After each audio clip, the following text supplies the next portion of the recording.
प्रणाम माँ। मैं कल वहाँ आ रही हूँ। बच्चे भी जिद कर रहे थे नानी के यहाँ जाना है। मुझे भी आए साल भर हो गया। नीलम ने माँ से कहा। माँ ने कहा, नीलम बेटी आ जाओ, हम सभी को अच्छा लगेगा और बच्चों से घर में चहल पहल बनी रहेगी। अरे माँ, भाभी से कहना मेरा कमरा अच्छे से व्यवस्थित करके रख दें। बेटी ने कहा, अरे नीलम, तुम यहाँ आ तो जाओ, सब हो जाएगा। फ़ोन पे ही सारी बातें करोगी क्या? समीर तुम्हें स्टेशन लेने आ जाएगा। ऐसा कहकर माँ ने फ़ोन रख दिया। अरे श्वेता बहू, नीलम बेटी का फ़ोन आया था। वो कल आ रही है, उसका कमरा व्यवस्थित कर देना। तुम तो उसका स्वभाव जानती हो। सास शारदा जी ने कहा।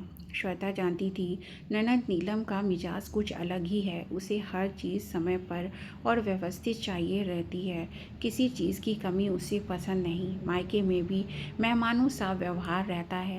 अपने बच्चों की तो बहुत ज़्यादा केयर करती हैं। नीलम बच्चों सहित आ गई। भाई समीर स्टेशन लेने चला गया था। नीलम घर पहुंची और माँ के गले लगकर उनके हालचाल पूछने लगी। श्वेता तुरंत पानी का गिलास लेकर आई और नीलम से उसका हालचाल पूछने लगी।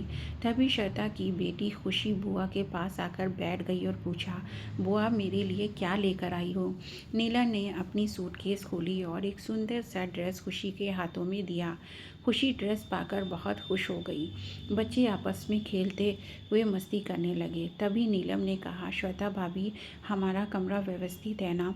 पिछली बार आई थी तो कूलर काम नहीं कर रहा था। गर्मी में पंखे में ही सोना पड़ा था। एसी तो आपके कमरे में ही लगा है।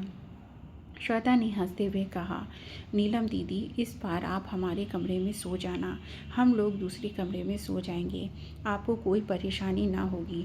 शारदा जी सब सुन रही थी। उन्होंने तुरंत नीलम से कहा, अरे बिटिया, इस बार तुम्हारे समीर भैया ने नया कूलर ले लिया है। तुम आराम से रहना। अरे माँ, मैं तो भाभी से यूं ही मजाक कर रही थी, नीलम ने कहा। श्वेता जानती थी नीलम हर बात में उसे ताना मारती है, पर वो चुप रहती है। श्वेता चाहती थी कि नीलम दीदी जितने दिन रहे खुश रहें, उन्हें किसी बात की तकलीफ ना हो, क्योंकि अब पिताजी भी नहीं रहे। उन्हें पिता की कमी कभी महसूस ना हो। श्वेता हर तरह से खुश रहने की कोशिश करती थी। समीर बाजार जाकर काफ़ी सारा घर का सामान, किराना और बच्चों के लिए चॉकलेट मिठाई ले आया। एक दिन दोपहर के वक्त सब खाना खा रहे थे और श्वेता गर्मा गर्म पूरी तल रही थी। तब शारदा जी ने कहा, बहू तुम सबके साथ खाना खाने बैठ जाओ, मैं पूरी तल देती हूँ। श्वेता कुछ बोलती इसके पहले नीलम ने कहा, माँ तुम क्यों पूरी तलोगी? भाभी को बनाने दो। अब तुम्हारी उम्र है क्या ये सब काम करने की? सारा दिन कुछ न कुछ तो करती रहती हो। श्वेता ने सास की तरफ देखते